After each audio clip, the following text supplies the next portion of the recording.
your host, Chandra Legree, and co-host, Iman Ilsari. Welcome, everybody. Hey guys, good evening. Good evening. Welcome to Pillow Talk Live. How y'all doing out there tonight? You guys, we got a hot, off the press, hot, juicy topic tonight. We're going to be, well, I'm not going to be, but Iman is going to be talking about domestic violence in a relationship. Yes. And the reason why I say Iman is because she has a personal experience with domestic violence in a relationship. So she's gonna go ahead and just jump right on in and take us there, y'all. The floor is yours, sis. Go ahead and let them know. All right, so you guys, first and foremost, I'll just be honest and say, I was in a relationship for 2 years off and on with this guy, and I actually kept the whole domestic violence a secret from everybody in church. Wow. Church people are, not as discerning as we want them to be. But I was in a relationship with a guy. People in general. Just people in general. Nobody Sure. knew I was going through it. I felt ashamed. I felt ugly. I felt fat. Let me ask you a quick question. Did I know you? You at knew the me. time? Chandra knew me. Because you were real quiet when I first met her. As much as she talk now, right now, she didn't talk like that. She was real quiet. So you were going through that then. Yeah, while we were in church, we were seeing each other, passing, everything. I would have never thought domestic violence, but I always thought something was going on. Because you remember I would call you and check on you every now and then, how you doing? I didn't know it was domestic violence, but I knew something seemed a little, it was too quiet, it wasn't a normal, but go ahead. A little off, yeah. So I was dating a guy, so-called dating a guy. Now I say so-called because, of course, that's not what a relationship is. Right. Relationships are healthy. Right. So met a guy and here in Atlanta, and we started kicking it, and I basically allowed the guy to move in the second part of the relationship, second half of the relationship, after basically being off. We were off and on. So bottom line, he didn't have his own. No, not at the time when I met him. So of course now he has his own. So the second half, after the fact. Exactly. After I went through all the hell with him, excuse my language, but after I went through all the turmoil and the torture, right? Not knowing. After looking him up online and realizing he had several mugshots for abuse, assault, TPOs out. That's why it's always good. It is to good. do your research. It's good, ladies, to look your man up. Yeah. Look him up. If he's gonna be your man, make sure you find out everything you need to know. If you can't find no divorce, none of that, whatever, especially a criminal history, look it up. Yeah. I could have saved myself a world of trouble. Wow. If you just took the time. Yeah, and follow what the Holy Ghost was telling me, because I knew in my spirit something wasn't right, just like, any men may know about us. Right. But, what happened, Mom? What did he do? Yeah, first and foremost, he jumped on me, like, out of nowhere. What do you mean jumped on? What did he do? Well, he jumped on me, he choked me. First incident. Right, what did he do to jump on? Choke, hit, slap? Oh, yeah, he jumped on me as far as, he basically, he grabs me by my neck. And let me ask you one quick question. Was he taller than you? He was kind of little, actually. He was 5'10", real slim. Let's see. You're still a little pint. And I'm little, so I'm only 5 feet tall. Gosh. And I know I look kind of, but I am, What was your state of mind like when that happened? Because I'm sure you were shocked. When you first get abused, when I was first, when he laid his hands on me initially, I was shocked. I was like, I couldn't believe it. Yeah, he was choking me, and then he grabbed me and pulled me in the room, and then he hit me in the room. Did he, was he fist hitting you up?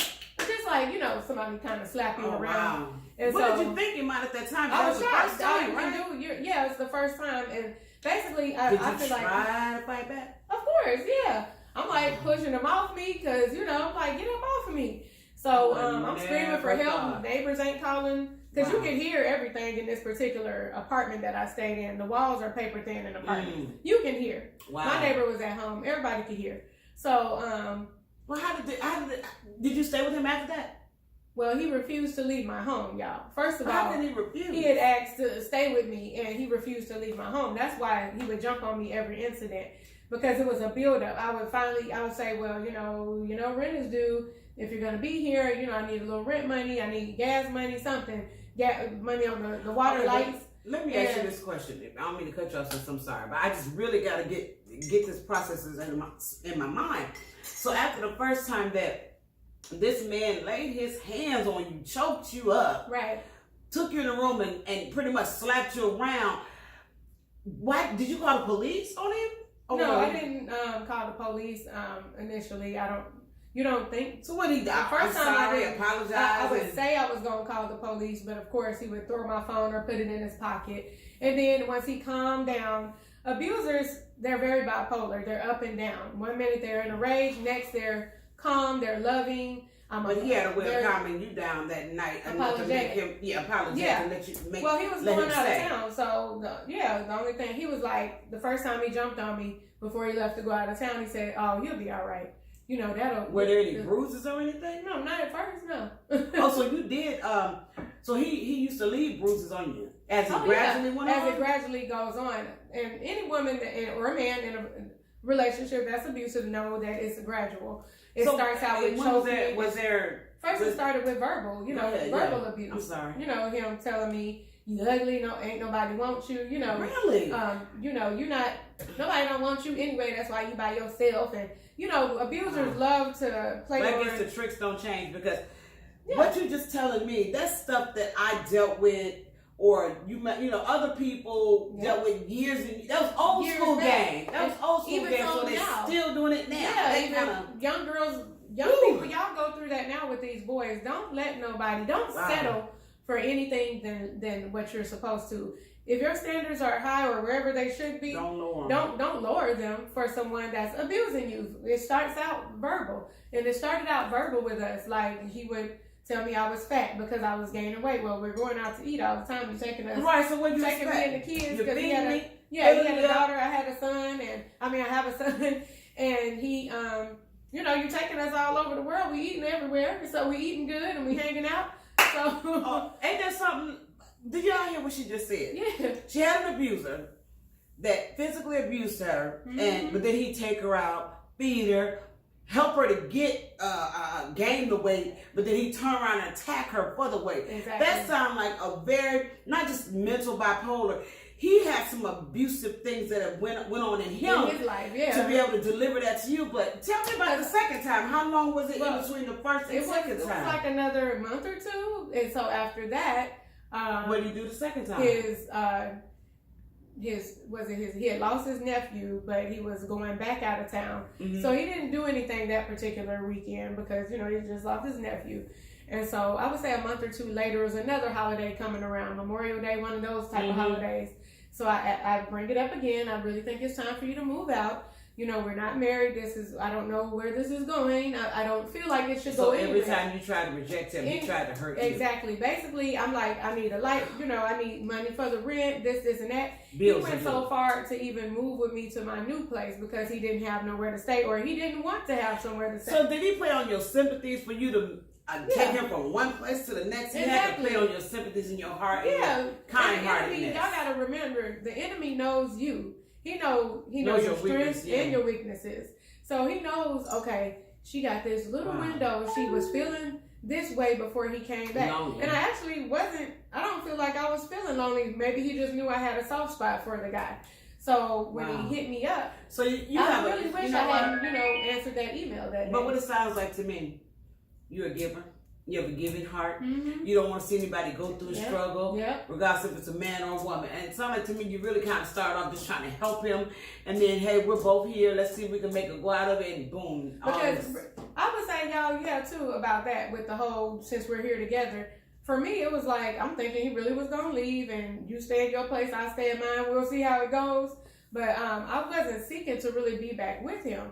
Because someone else, to help him out. Yeah, someone else actually had my attention at that time, and I know it might sound like, well, you weren't his wife. Y'all wasn't in no relationship, so you didn't owe him that. Yeah, I was just dating someone else, so of course I had to stop talking to the guy because I didn't want him to get involved. Right. Because I had to finally break it down and let him know, okay, this Negro was at my house, and he won't leave. So, let me ask you this: how long did the abuse go on? It went on for about 8 to 9 months. What's the worst it got? The worst it finally got was around the end of the year. That year, 2017, is when all this took place, you guys. So this hasn't been too long ago. This is kind of fresh. This is very fresh. And so what was the last incident to make you just say, I'm done? The last incident was like, this man, he started jumping on me every month. Like, basically, he jumped on me on my birthday. My birthday's in September. I went out with my girls that night because he wasn't home, and by then we were already falling apart anyway. Right. and he claimed he was out somewhere at Topgolf with his friends. He was on a date, and so on a date. Oh yeah. And so, because he'd come home with a box of food and everything, talking about, well, I ain't, you know, he wasn't at the crib, so what was I supposed to do? And so, anyway, he gets home late or whatever. I had the doors double locked. Right. And I was like, you know, did you have them double locked so he couldn't get in, or you basically? So I had, you know, I had my little ways, and I'm sure that probably antagonized him in a way. But at the same time, I was trying to show him, you can't just come in and out of the house. Please, yeah, right. Because your name is not on the lease. I'm doing you a favor by letting you stay here. And we're not in a relationship because you keep denying me behind closed doors, but in front of people, in your family's face and your friends' face, now I'm your woman. I'm the best woman in the world. So for me, how did he get in, mind? That's what I want to know. How did he get in? Basically, he was bamming on the door, so I didn't want my neighbors to call the police on let him in. So after he started, basically it got worse from September to December. When he jumped on me on my birthday, he apologized the next morning, took me shopping, out to eat, and trying to make up for it. Did that make you start building up resentment? Of course. Did you forgive him? It makes you very hard and numb towards the situation, because now you're looking at where did your state of mind go during my? Did you try to think about? I'm gonna be honest with you. Sometimes I thought about, you know, taking him out of his misery. Okay, that's what I'm talking about. Don't mumble it there and tell him Mr. Phillips. That's what I'm trying to. Sometimes I thought about. Did you feel like really going taking this brother out this world? I ain't gonna lie to y'all. Sometimes I really thought about taking this Negro out of his own misery. Like, I will smother him to death. Like, that's how I felt. Like, but I never built up the courage to do it, because we didn't sleep in the same bed. I wouldn't allow him to. You know what I'm saying? Yeah. Because I didn't want him next to me. I was like, he disgusts me. And when somebody disgusts you, you don't want them touching you, looking at you, none of that stuff.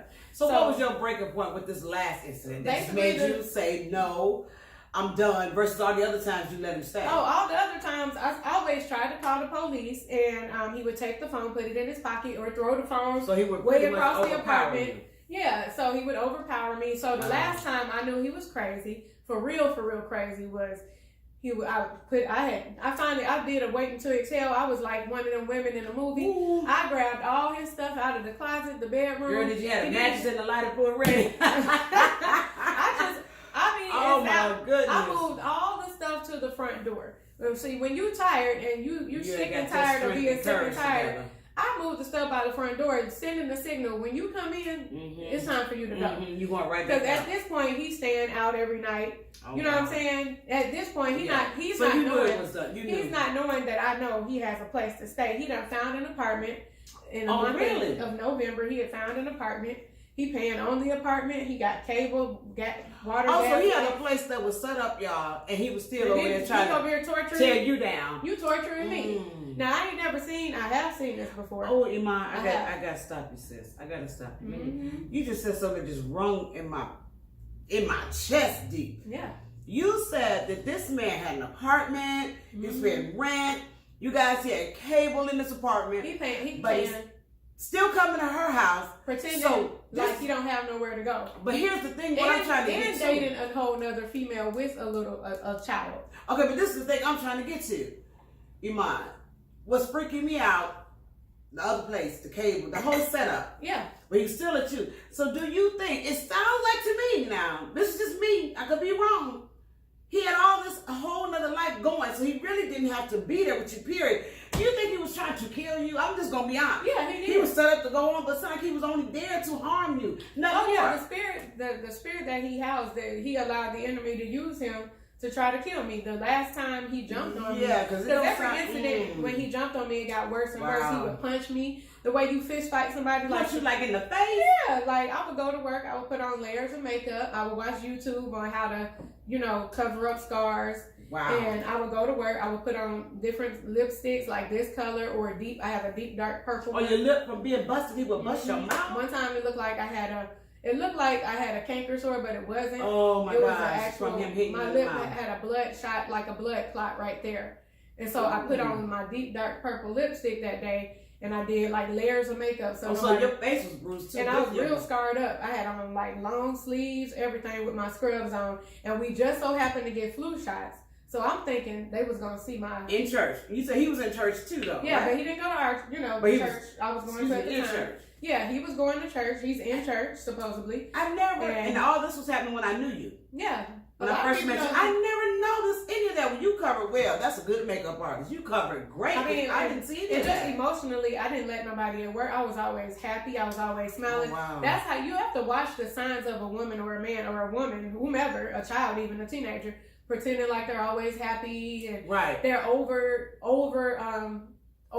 telling you about their relationship. That's not normal. A lot of people that's in good relationships, they don't have to. Something's wrong. Overpaint the picture. Right, something's wrong if it's overpainted. You ain't gotta over tell. Oh, he loves me. He takes me out. He buys me. And there's something behind that. I'm just really just making it seem like we're in this beautiful relationship because I didn't want them to know like this man is he trying to kill me. But here's the thing. I didn't want my coworkers to know. I didn't want the church people to know. But what it sounds like to me, you guys, is that old adage, hurt people hurt people. That's right. I'm not excusing what he did to you. By no means am I excusing that. Yeah. Because it sounded like he really was trying to beat the stump Johnson out of you at times to control you.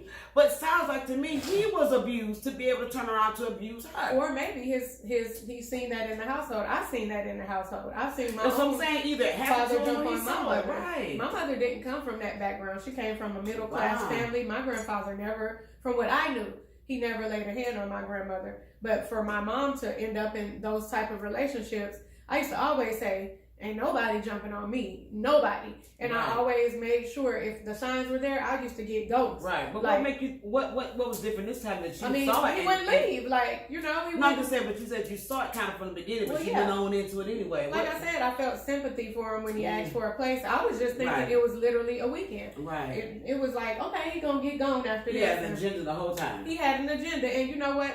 The pastor at the time told me that. And it kept it real. It was like, he has an agenda. It's not love. It's nothing about you. It's about I need a place to stay until I get myself together. And that's all it was. So when he jumped on me the last time. Okay, let me ask you this for all the viewers, because I really want to know. Yeah. And this is my sister, so she's telling me some stuff I've never heard, just like you guys hearing. Right. So the very last fight, how bad was it as far as physically on your body? How bad did he? It was bad. Beat you. He had jumped on me the night before. He was hiding in my closet. I get home from work, and when you got home, he was hiding in the closet. He was hiding in the closet. Now y'all look at the signs, okay? His car was not outside. My dad prophesied to me because he don't know he's prophetic. Anyway, so he tells me, you need to pay attention. These guys out here, they do crazy stuff like hide their car, and you come inside and they'll ambush you. So he did just what my father had said. Not saying my dad can see into the future. He was just saying, he knows how men are generally. Yeah. So he's speaking on something. Saying, be aware of your surroundings. Right. And I'm not listening to nothing my dad tells me on the way home. So when you got there, I don't see the car there. Right. I'm looking around. I'm like, I'm looking around. You're thinking, I'm good. I'm straight. I'm thinking I'm straight. But one thing that I knew I did not do before I left the house that morning, I didn't leave my trash outside because we have valet trash. That means people come take it out for you. Mm-hmm. So I knew I had left the trash can, but I was like... So it was out? So the trash can outside, and smart person would have been like, don't go in there. Well, it wasn't smart. It wasn't that you weren't smart. You weren't thinking about that at that moment. Yeah, if I was more aware, you would have been like, I would have my antennas wasn't up at that moment, y'all. So I can see why, because you didn't see the car, so you wouldn't think. Yeah, I'm like, he came here like he must have went to his place or whatever, or that girl's place. Right. So that's another thing. Abusers, they'll be in a whole nother relationship. They arguing with you so they can keep you off of their back. What's control? They want to have, they can't get into, they want something new and hold on something. Oh, so get to the beat down, girl. I got to hear this, how bad this was to make you finally say, I'm done. So when I seen the Negro hiding in the closet like a ninja, I come in my room, I'm sitting myself down like I always do. Yeah, he hiding there. With that kind of behavior, yeah. Yeah, we don't mean color. He's standing there with his hands in his pockets, chilling with a t-shirt and some sweatpants, basically like he was ready for fight. war. Yeah. So the enemy that got into him, he allowed himself to be used by the devil. And I wouldn't say I was perfect either. I'm very feisty. And when I feel wronged, I speak up for myself. Right, so I'm like, what are you doing here? That's not what I said, actually. But in the gist of it. I said, what the H-E-double-L are you doing here? Right. And keep on going, girl. He's here. Somebody's knocking at the door, y'all. Hold on. Yes. In the middle of our podcast. Keep on telling them about it. So basically, he's at the crib, and he meets me there, and we get to fighting, basically.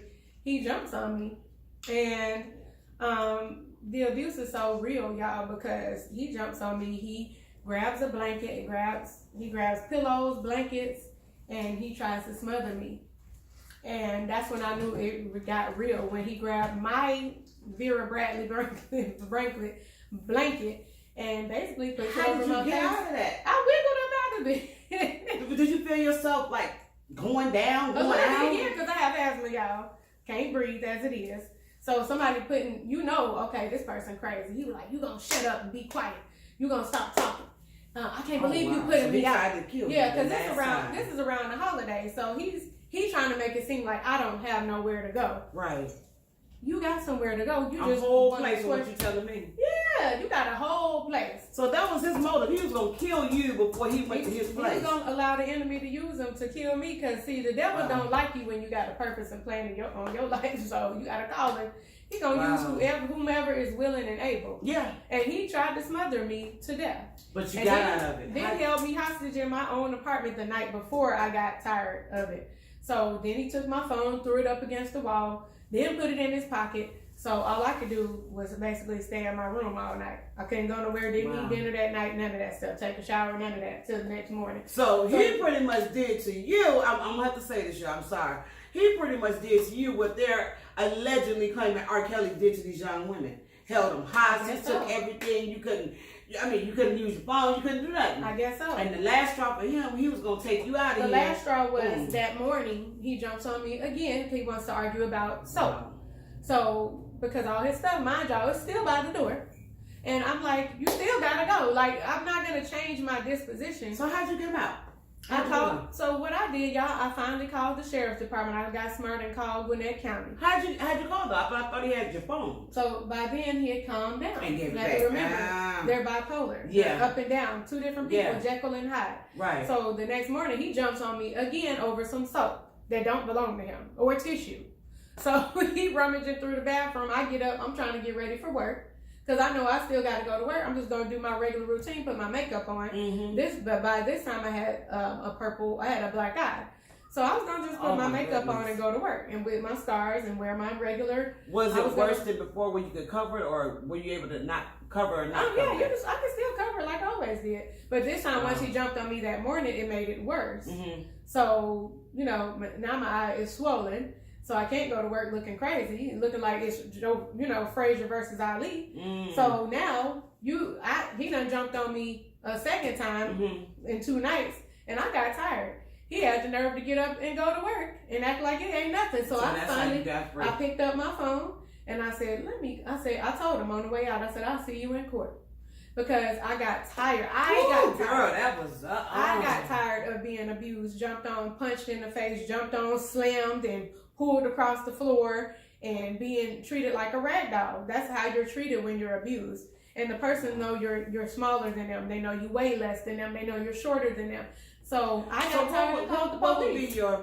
What would be your words, I guess I would say, so we get ready to close out, you guys, of encouragement to somebody out there who's going through that or just got out of that? What would you tell them?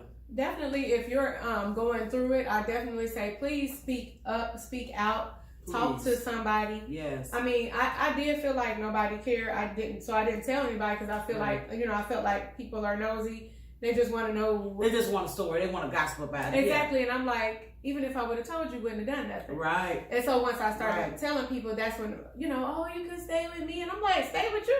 This is my place. Right. So that's how I felt. So I didn't tell anybody. And when I shared it with someone in the church, nobody did anything. They was just like, oh my God, I'm going to pray for you.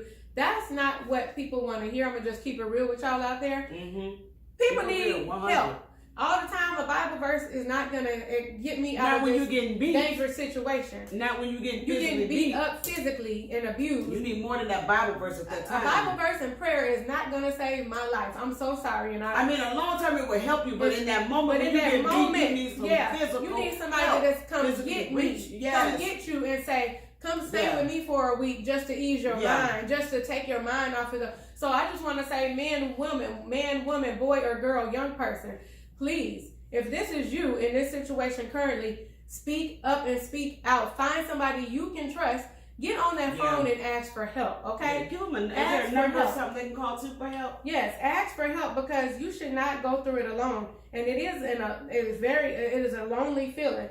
And I encourage you, I admonish you, please seek help. And if you know somebody that's being abused today, or if yourself and you need a counselor to talk to, there is a National Domestic Violence Hotline. Get help today at 1-800-799-7233. That's 1-800-799-7233. Get help, you guys. Don't be afraid to speak up. That's the whole thing about being abused. They want to keep you quiet and shut down. Mm-hmm. So we're here to say, if you speak up and speak out, you can get out of that situation. You can get help. Mm-hmm. Reach out. Speak up. Don't feel like you're in that alone. You're only alone if you stay solitary and isolated. So reach out and talk to someone. And don't allow the abuser to isolate you, because that is their number one. Keep you isolated. Keep you isolated away from your friends and family. You see, your man is moving you in the country and you can't talk to friends and family. No, you need to be, no thank you.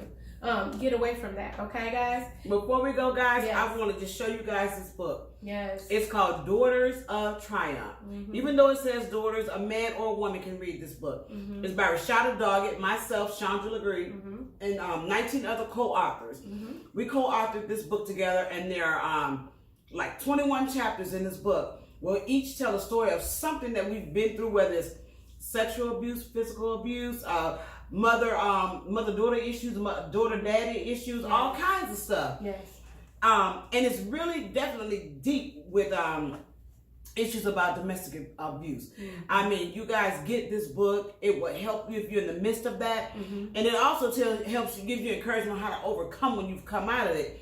You can go to www.mkt.com/Chandra, CHANDRALEGREE, Chandra LeGree. That's www.mkt.com/Chandra LeGree. Order this book. It's only $15 and it's worth it, because it will either encourage you or help you through something or help you get out of something. Mm-hmm. And for us, that's the main goal, is to help you get out. Yes. And if you're out, to show you how to stay out and be strong in being out, you guys. Yes. So, like I said, order this book. It's very helpful. And we want to say we love you, and there's nothing you can do about it. Reach out, get help. Yes. No matter what they say. No one that really truly loves you would ever really hurt you, would ever hurt you physically, for sure, or mentally. They would never. Let me take that back. Ever, I said ever really, but never harm you. Mm-mm. So you guys reach out and get some help. Until next time, we say, see you later. Bye. Peace, you guys. Love you. Talk to you soon.